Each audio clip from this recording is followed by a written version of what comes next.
to social norms. Figure 10. This is a representation of two cards used by Solomon Asch in his famous social conformity experiments.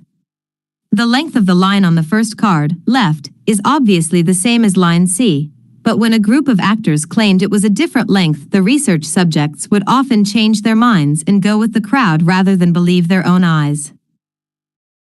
The experiment always began the same. First, there would be some easy trials where everyone agreed on the correct line. After a few rounds, the participants were shown a test that was just as obvious as the previous ones, except the actors in the room would select an intentionally incorrect answer. For example, they would respond A to the comparison shown in Figure 10. Everyone would agree that the lines were the same even though they were clearly different. The subject, who was unaware of the ruse, would immediately become bewildered.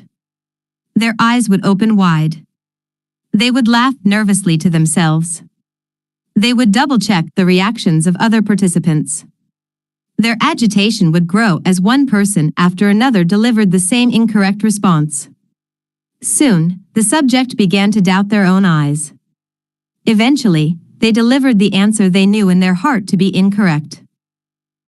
Asch ran this experiment many times and in many different ways. What he discovered was that as the number of actors increased, so did the conformity of the subject. If it was just the subject and one actor, then there was no effect on the person's choice. They just assumed they were in the room with a dummy.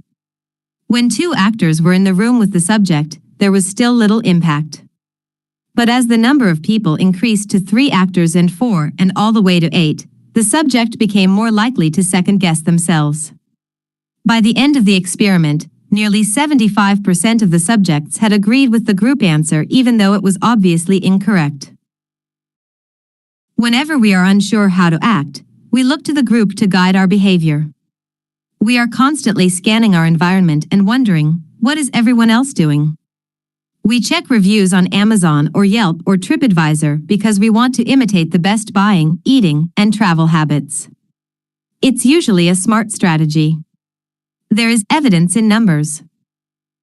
But there can be a downside. The normal behavior of the tribe often overpowers the desired behavior of the individual.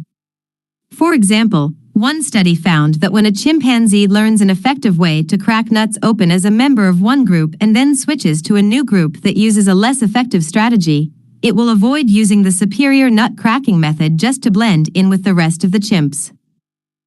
Humans are similar. There is tremendous internal pressure to comply with the norms of the group. The reward of being accepted is often greater than the reward of winning an argument, looking smart, or finding truth. Most days, we'd rather be wrong with the crowd than be right by ourselves. The human mind knows how to get along with others. It wants to get along with others. This is our natural mode. You can override it, you can choose to ignore the group or to stop caring what other people think, but it takes work. Running against the grain of your culture requires extra effort. When changing your habits means challenging the tribe, change is unattractive. When changing your habits means fitting in with the tribe, change is very attractive.